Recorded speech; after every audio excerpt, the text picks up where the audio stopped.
안녕하십니까. 유니시티 코리아 유여림 채널입니다. 반갑습니다. 오늘의 건강 주제는 인슐린 호르몬 많이 들어보셨죠?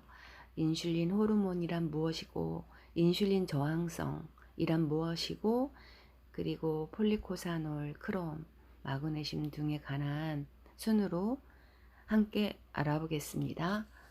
시작하겠습니다. 호르몬이라고 하는 것은 우리 몸에 보내는 신호입니다.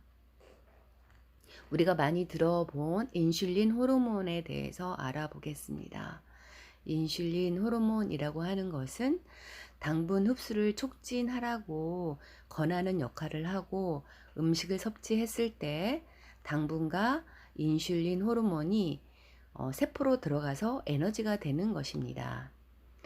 인슐린 호르몬이 밸런스가 맞춰서 있어야 되는데, 이게 과다하게 나올 경우에 인슐린이 저항성이 있다라고 보시면 되는데, 이렇게 되면은 인슐린 호르몬의 역할이 살 뺄 때 가장 방해가 되는 호르몬이 되고, 그러면서 살을 찌게 만들고 지방을 저장하게 만드는 그런 호르몬입니다. 그래서 혈관 내에 인슐린이 너무 많다 그러면은 살이 잘 빠지지 않고 중년에 뱃살을 만드는 그런 호르몬이 인슐린이라고 볼 수 있습니다. 인슐린은 소량의 인슐린이 몸속에만 존재해도 지방 태우는 것을 멈추게 하는 호르몬입니다. 인슐린이 기능이 끝나면 인슐린이 혈관 안에 머물러 있지 않아야 하고, 그게 소량만 남아도 그 당을 그 에너지로 만드는 역할을 하기 때문에 지방을 태우는 그러한 호르몬 기능을 멈추게 하는 역할을 하게 된다고 말을 할 수 있습니다. 그래서 우리가 수시로 뭐 강냉이 조금을 먹었다고 하거나 주스 한 잔을 마신다거나 이렇게 되면은 지방을 태우지 못하고 이러한 당을 에너지로 사용하다 보니까 지방을 태울 수 있는 기회가 없어서 우리가 지방을 저장하고, 그리고 살이 찌게 됩니다. 가이턴 교수가 의과 생리학이라고 하는 책에서 이렇게 썼습니다. 인슐린이 없는 상태가 되어야 지방 대사가 현저히 촉진된다. 즉, 다시 간단히 말하면 내 몸 안에 인슐린이 없는 상태가 되어야 한다는 것입니다. 인슐린 낮추는 방법은 당질, 탄수화물을 제한해야 합니다. 우리 섭취하는 것 중에는 숨어있는 당들이 너무나 많습니다. 드레싱, 샐러드의 드레싱, 과일, 향긋한 맛, 양념, 술 한 잔, 이런 것들이 다 당이 숨어 있고 인슐린을 불러오는 당들입니다. 우리가 또 음식 중에 탄수화물과 단백질의 조합인 음식이 있습니다. 이게 좋을까요? 나쁠까요? 각각 따로 먹을 때보다 훨씬 인슐린이 많이 쏟아져 나옵니다.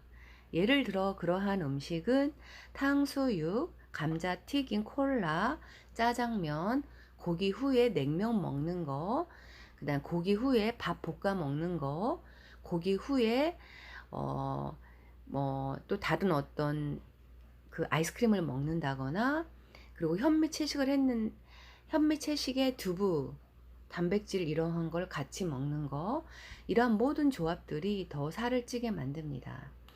그래서 쉽게 말하면 단백질과 탄수화물 조합한 그러한 음식은 좋지 않다라고 말을 할 수 있습니다. 음식을 자주 먹는 것은 어떨까요?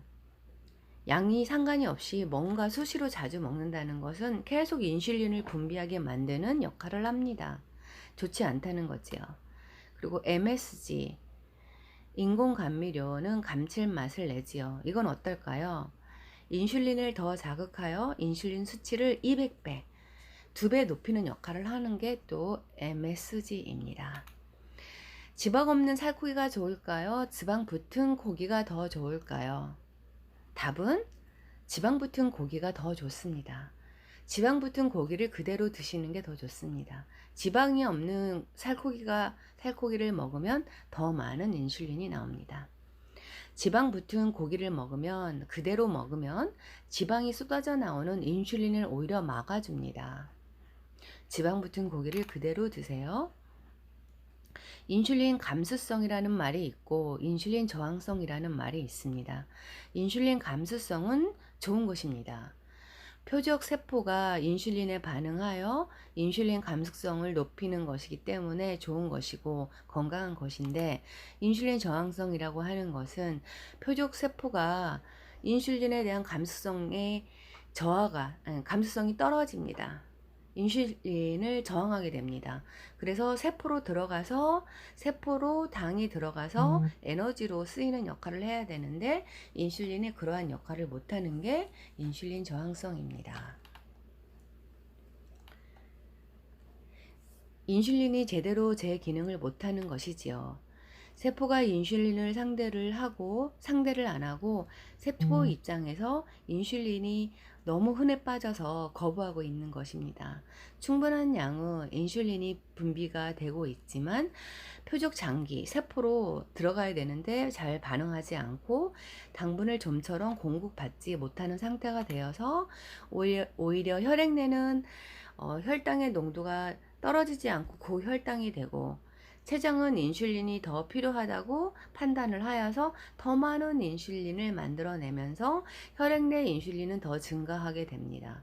이런 상태가 계속되면 결국은 췌장은 지쳐서 인슐린 분비 기능이 약해지고 간은 에너지가 되는 당분이 부족한 거죠. 왜냐면 인슐린 저항성이 높았다고 했죠. 그러면 세포 내 에너지가 당이 들어가서 에너지가 돼야 되는데 그렇게 쓰이지를 못하니까 이런 간에서도 에너지가 부족합니다. 그래서 체내에 있는 단백질을 당분으로 이렇게 바꾸는 역할을 하게 됩니다. 간에서는. 그래서 고혈당을 더 만들어내는 역할을 합니다. 당이 부족하네.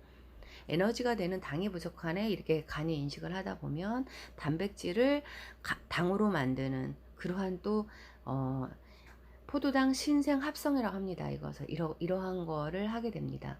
골격근에서는 에너지가 되는 당분을 가져올 수가 없으니까 에너지가 부족한 상태가 됩니다. 악순환이죠. 인슐린 저항성은 그래서 대사증후군을 만들고 혈관 질환이라고도 합니다. 정상인보다 5배, 7배 인슐린이 더 많이 나옵니다. 인슐린 저항성은 당뇨병은 아니지만 인슐린 저항성에 의해서 혈당 조절이 안 되고 결국 제2당뇨를 만들어냅니다. 그래서 당뇨의 원인은 인슐린 저항성입니다. 음식으로 섭취한 당분은 사용하지 않잖아요. 저장이 됩니다. 살이 찝니다. 그래서 동시에 혈액 중의 인슐린 농도는 높아집니다. 이렇게 인슐린 저항성은 이런 무서운 원리가 숨어 있습니다. 우리가 느낄 수 있는 인슐린 저항성 증상을 10가지 말해 보겠습니다. 한번 같이 체크해 보겠습니다. 내가 복부 지방이 있다. 체중이 정체돼 있다. 당 부족 시 스트레스를 좀 받는다. 단 것이 많이 당긴다. 먹고 나서 식곤증이 생긴다. 머리가 맑지 않고 깜빡깜빡하고 내가 치매인가? 이런 생각이 든다. 시력이 저하됐다.